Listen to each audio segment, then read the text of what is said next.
नमस्कार दोस्तों, निरंतर करंट अफेयर्स में आप लोगों का स्वागत है। आज हम लोग अपने करंट अफेयर्स की शुरुआत करेंगे FSSAI से, अर्थात food safety and standard authority of India से।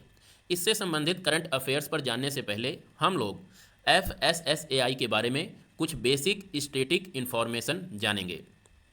आप जब भी बाज़ार में कोई भी खाने की पदार्थ लेने जाते होंगे, खासकर पैकेज्ड आइटम, तो उस पर आपने अगर कभी गौर किया होगा तो FSAAI का एक मार्क होता है। वो इस बात का सूचक होता है कि ये खाद्य पदार्थ FSSAI के मानकों के अनुरूप है। तो यहाँ से आपको ये समझना है कि ये जो एजेंसी है, ये जो निकाय है, ये भारत में खाद्य सुरक्षा के मानकों और दिशा निर्देशों को निर्धारित करने के लिए एक इम्पॉर्टेंट बॉडी है। अगर इसकी बात करें तो ये एक स्टैट्यूटरी बॉडी है, अर्थात सांविधिक निकाय है। सांविधिक निकाय ऐसे निकायों को कहते हैं, ऐसे संस्थाओं को कहते हैं जिनका गठन संसद के किसी एक्ट के जरिए किया जाता है। जैसे अगर FSSAI के केस में हम लोग देखें तो इसका गठन 2006 में पारित एक अधिनियम के तहत हुआ था। उस अधिनियम का नाम है खाद्य सुरक्षा और मानक अधिनियम 2006। इसी अधिनियम के तहत 5 सितंबर 2008 को इसका गठन किया गया था। इसका मुख्यालय नई दिल्ली में है और ये स्वास्थ्य और परिवार कल्याण मंत्रालय के तहत आता है। तो इतनी बेसिक इन्फॉर्मेशन आपको FSSAI के बारे में पता होना चाहिए। तो अब आते हैं कि ये संस्था चर्चा में क्यों है। तो इसके द्वारा कुछ पहल की गई हैं, जैसे ईट राइट स्टेशन सर्टिफिकेट इसके द्वारा दिया जाता है। और ईट राइट स्टेशन सर्टिफिकेट ऐसे स्टेशनों को दिया जाता है जहां पर खाने की गुणवत्ता अति उत्तम कोटि की होती है। इसी क्रम में उत्तर प्रदेश का स्टेशन वाराणसी है, उसे ईट राइट स्टेशन का सर्टिफिकेट मिला है। ये आपको याद रखना है। वाराणसी कैंट रेलवे स्टेशन को FSSAI के द्वारा 5 स्टार की रेटिंग प्रदान की गई है। ये आपको याद रखना है।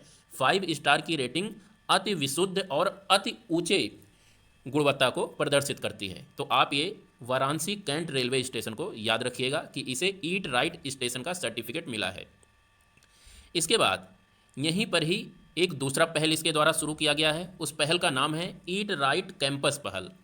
इसके जरिए देश के स्कूलों, विश्वविद्यालयों, कार्यस्थलों या दूसरे जितने भी कैंपस हैं उसमें सुरक्षित, स्वस्थ और टिकाऊ भोजन को बढ़ावा देना इस पहल का मकसद है। इसके तहत उत्तर प्रदेश के 2 जेलों का आपको नाम याद रखना है। पहला फर्रुखाबाद जेल और दूसरा बुलंदशहर जेल। इन 2 जेलों को भी FSSAI के द्वारा ईट राइट कैंपस पहल का सर्टिफिकेट दिया गया है। ध्यान रखिएगा, वहाँ पर ईट राइट स्टेशन सर्टिफिकेट था, यहाँ पर ये eat right station certificate Banaras को दिया गया है और यहाँ पर है ईट राइट कैंपस पहल। ये जो है ये उत्तर प्रदेश के 2 जेल फर्रुखाबाद और बुलंदशहर जेल को दिया गया है। तो ये आप ध्यान रखिएगा। यहीं पर बात कर लेते हैं ईट राइट आंदोलन की। तो ईट राइट आंदोलन ये FSSAI के द्वारा चलाया जा रहा है और इसी आंदोलन के तहत ये दोनों सर्टिफिकेट दिए गए हैं। अभी हाल ही में जी कमलावर्धन को इसके CEO के रूप में पदभार संभाला है इन्होंने, जी कमलावर्धन ने। तो आप इनका भी नाम याद रखिएगा। ये बात हो गई FSSAI से संबंधित। अब बात कर लेते हैं वाल्टर कनिंघम की। हाल ही में इनका निधन हो गया है। तो आपसे क्वेश्चन पूछा जा सकता है कि वाल्टर कनिंघम जिसका हाल ही में निधन हो गया, वो किस क्षेत्र से संबंधित थे। आपको कुछ ऑप्शन दे देगा, जैसे चिकित्सक थे, अंतरिक्ष यात्री थे, या आपको दे देगा शिक्षक थे, या आपको दे देगा ये एक पत्रकार थे, पत्रकारिता के संबंध में थे, या साहित्यकार थे, कुछ भी दे सकता है। उनमें से आपको जो सही उत्तर है वो चुनना होता है। तो वाल्टर कनिंघम के केस में आप लोग याद रखिए कि ये नासा के एक अंतरिक्ष यात्री थे और इन्होंने 1968 में अपोलो मिशन के दौरान अंतरिक्ष यात्रा की थी। इनके बारे में बस इतना आपको याद रखना है।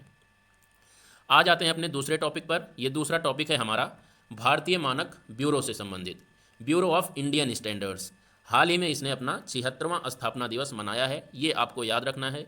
यहाँ पर ध्यान दीजिएगा, जिस तरह से खाद्य पदार्थों के मानकीकरण के लिए FSSAI जिम्मेदार है, उसी लिए अखाद्य पदार्थ जितने भी होते हैं, जैसे हीटर हो गया, आपका बिजली वाला पंप हो गया, प्रेस हो गया, कोई भी चीज़, ऐसे जितने भी अखाद्य पदार्थ हैं उनके सर्टिफिकेशन और मानकीकरण के लिए BIS जिम्मेदार है। तो आप ये ध्यान रखिएगा। ये चर्चा में क्यों है, क्योंकि इसका 76वां स्थापना दिवस मनाया गया है। अब इसके बाद आ जाते हैं अपने तीसरे टॉपिक पर। यहाँ से आपको याद रखना है कि चूड़ा चांदपुर मेडिकल कॉलेज और मार्जिंग स्टैचू कॉम्प्लेक्स प्लेस किस राज्य में अवस्थित हैं। अभी हाल ही में केंद्रीय गृह और सहकारिता मंत्री माननीय श्री अमित शाह द्वारा मणिपुर में इन दोनों स्थानों का उद्घाटन किया गया है। इसीलिए आपको इन दो स्थानों का नाम याद रखना है। इनमें से एक मेडिकल कॉलेज है जो कि चूड़ा चांदपुर में अवस्थित है, और एक स्टैचू है मार्जिंग स्टैचू कॉम्प्लेक्स। ये दोनों स्थान मणिपुर में अवस्थित हैं, ये आपको ध्यान रखना है। बात मणिपुर की हुई है तो मणिपुर से संबंधित कुछ स्टैटिक इन्फॉर्मेशन भी देख लेते हैं। सबसे पहले आप ये ध्यान रखिए कि यहाँ पर ये जो आप ग्रीन कलर का देख रहे हैं राज्य, ये है मणिपुर। इसकी राजधानी इम्फाल है और इसके उत्तर में नागालैंड राज्य, पश्चिम में असम राज्य और दक्षिण पश्चिम में मिजोरम राज्य अवस्थित है। और अगर इसके पूर्व में बात करें तो पूर्व में इसकी सीमा अंतर्राष्ट्रीय सीमा है ये, और म्यांमार देश से लगती है। तो आप ध्यान रखिएगा, ये मणिपुर अंतर्राष्ट्रीय सीमा पर अवस्थित भारत का उत्तर पूर्व में अवस्थित एक राज्य है। तो ये तो इसकी सीमा से संबंधित हो गई, राजधानी यहाँ की हो गई। अब यहाँ की केवल एक नदी आपको याद रखनी है। एक नदी अगर आप याद रख लेते हैं यहाँ की तो आपका काम हो गया। उस नदी का नाम है बराक नदी। आप याद रखिए कि मणिपुर में बराक नदी प्रवाहित होती है और ये यहाँ की बहुत ही प्रसिद्ध नदी है। बराक नदी मणिपुर से निकलती है, यहाँ से मणिपुर से निकलती है और ये नागालैंड और मणिपुर के बीच में सीमा का निर्धारण करती है। उसके बाद ये सीधा मणिपुर में बहती है और मिजोरम और मणिपुर के सीमा से थोड़े थोड़े होके बहती है। ये बहुत छोटी सीमा है यहाँ पर। उसके बाद ये असम में प्रवाहित होने लगती है बराक नदी, और ये नदी जैसे ही बांग्लादेश में पहुँचती है दो धाराओं में बट जाती है। इस तरह से दो धाराओं में बढ़ जाती है और आगे चल के ये दोनों धाराएं फिर आपस में मिल जाती हैं, और आपस में मिलने के बाद फिर ये जाके बंगाल की खाड़ी में अपने जल को प्रवाहित कर देती है। यहाँ पर ध्यान रखिएगा, बराक नदी को ही बांग्लादेश में दूसरे नाम से जाना जाता है जो कि मेघना इसका नाम है। यहाँ पर आप देखिए, जब बराक नदी बांग्लादेश में आती है तो सुरमा नदी के रूप में जानी जाती है, और ये ऊपर वाला जो पोर्शन है ये सुरमा नदी है, और ये जो दक्षिण वाला पोर्शन है ये कुसियारा नदी है। तो सुरमा और कुसियारा नदी के रूप में बराक नदी दो भागों में बढ़ जाती है। आगे चलकर ये दोनों नदियाँ सुरमा नदी और कुसियारा नदी फिर मिल जाती हैं, और जब ये दोबारा मिलती हैं तो उस नदी का नाम हो जाता है मेघना, और ये मेघना नदी जाके पद्मा में मिल जाती है और फिर आखिरी में जाके बंगाल की खाड़ी में अपने जल को प्रवाहित कर देती है। यहाँ पर ये जो नीचे वाला मैप है इसमें आप लोग अच्छी तरह से इसके रूट को देख सकते हैं। ये देखिए, यहाँ से बराक नदी निकली, फिर सुरमा नदी और कुसियारा नदी के रूप में हुई, उसके बाद फिर मेघना नदी बन जाती है जब दोनों सुरमा और कुसियारा आपस में मिलती हैं, और उसके बाद फिर ये बंगाल की खाड़ी में अपने जल को प्रवाहित कर देती है। तो इस तरह से आपको बराक नदी के बारे में याद रखना है।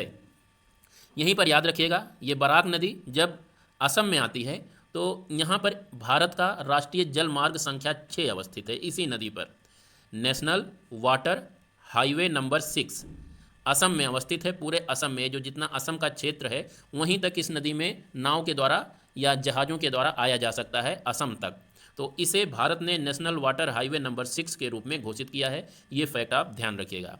इसके बाद हम लोग आ जाते हैं अपने दूसरे टॉपिक पर, अल अक्सा मस्जिद, या इसी का दूसरा नाम है टेम्पल माउंट। ये क्यों चर्चा में है अभी बात करेंगे, लेकिन सबसे पहले ये जानिए, ये यरूशलेम या जेरूशलम में अवस्थित है और यहूदियों के साथ साथ मुसलमान दोनों के लिए ये एक पवित्र स्थान है। सालों से यहूदी और फिलिस्तीनी दोनों लोग इस मस्जिद या आप कहिए टेम्पल को लेकर विवाद में हैं। दोनों इसी चीज़ को लेकर झगड़ते रहते हैं कि ये हमारी है, और मुस्लिम कहते हैं ये हमारी है। तो इसलिए ये चर्चा में है। अभी हाल ही में इजराइल के सुरक्षा मंत्री, जिनका नाम है इतमार बेन गाविर, इन्होंने इस मंदिर का भ्रमण किया, जिसके वजह से फ़िलिस्तीन जो है वो नाराज़ हो गया, और इसी वजह से ये मंदिर एक बार फिर चर्चा में है। तो यहाँ से आपको केवल इतना पता होना चाहिए कि अल अक्सा मस्जिद या टेम्पल माउंट कहाँ पर अवस्थित है या किन दो देशों के बीच में विवाद है। तो यहाँ पर आप ध्यान रखिएगा, इजराइल और फिलिस्तीन के बीच में विवाद है अल अक्सा मस्जिद और टेम्पल माउंट को लेके। टेम्पल माउंट और अल अक्सा मस्जिद एक ही हैं। ये इसके एक भाग को जो कि इजराइल की तरफ है तो इजराइल उसे टेम्पल माउंट कहता है, और जो भाग फ़िलिस्तीन की तरफ है फ़िलिस्तीन उसे अल अक्सा मस्जिद कहता है। ये बात आप ध्यान रखिएगा। बात इजराइल की हुई है तो इस मैप में देखिए, ये इजराइल का मैप है, साउथ वेस्ट एशिया का ये मैप है। तो यहाँ पे ये जो आप पोर्शन देख रहे हैं यहाँ पर ये भूरे कलर में, वही इजराइल है। इसी का एनलार्ज मैप नीचे दिखाया गया है। यहाँ पर आप देख सकते हैं, ये इसी का एल लार्ज मैप है। ये पूरा का पूरा पोर्शन जो आप देख रहे हैं इजराइल है, और इसी इजराइल के बीच में जो ये वाला पोर्शन आप देख रहे हैं, ये जिसे मैं अभी येलो येलो कर रहा हूँ, ये फ़िलिस्तीन देश है। ये फ़िलिस्तीन देश है और इसका कुछ पार्ट यहाँ पर भी है। इसे कहते हैं गाजा स्ट्रिप, जिस पे अधिकार इजराइल ने अभी कर रखा है, लेकिन फ़िलिस्तीन कहता है ये हमारा है। तो ये फ़िलिस्तीन हो गया और ये इजराइल हो गया। और यहाँ पर अभी मैं एक दूसरे कलर से इसे करता हूँ, ग्रीन कलर से। यहाँ पर ये जो मैं ग्रीन दिखा रहा हूँ, यहाँ पर यरूशलेम अवस्थित है, या जेरूशलम भी इसे कहते हैं। ये दोनों की ही राजधानी है, इजराइल की भी राजधानी यही है और फ़िलिस्तीन की भी राजधानी यही है। और यहीं पर अवस्थित है ये अल अक्सा मस्जिद या टेम्पल माउंट, जिसको लेकर दोनों देशों के बीच में विवाद है। तो इतनी चीज़ें थीं जो आपको याद रखना है। केवल यहाँ से आपको ये फैक्ट याद रखिए कि अल अक्सा मस्जिद किन किन देशों के बीच में विवाद का विषय है और ये कहाँ पर अवस्थित है। बस करंट अफेयर्स में है, चर्चा में है इस समय बहुत ज़्यादा, इसीलिए आप याद रखिए, कभी भी पूछा जा सकता है। इसके बाद अब बात कर लेते हैं अपने लास्ट टॉपिक पर। द रेजिस्टेंस फ्रंट को भारत के सरकार ने आतंकवादी संगठन के रूप में घोषित किया है, आपको ये याद रखना है। और भारत में गैर कानूनी गतिविधियां रोकथाम अधिनियम 1967 के तहत किसी संस्था को आतंकवादी संगठन के रूप में घोषित किया जाता है। तो यहाँ से आपको क्वेश्चन ये याद रखना है, पूछा जा सकता है कि अभी हाल ही में किस संस्था को भारत सरकार ने आतंकवादी गुट के रूप में चिन्हित किया है। ऑप्शन दे देगा आपको कुछ, उसमें से एक ऑप्शन रहेगा द रेजिस्टेंस फ्रंट, जिसे आपको टिक कर देना है और आपका उत्तर हो जाएगा सही। तो आज के लिए बस इतना ही। कल फिर मिलते हैं करंट अफेयर्स के साथ और उसके साथ ही साथ बहुत सारे स्टैटिक इन्फॉर्मेशन के साथ। तब तक के लिए नमस्कार।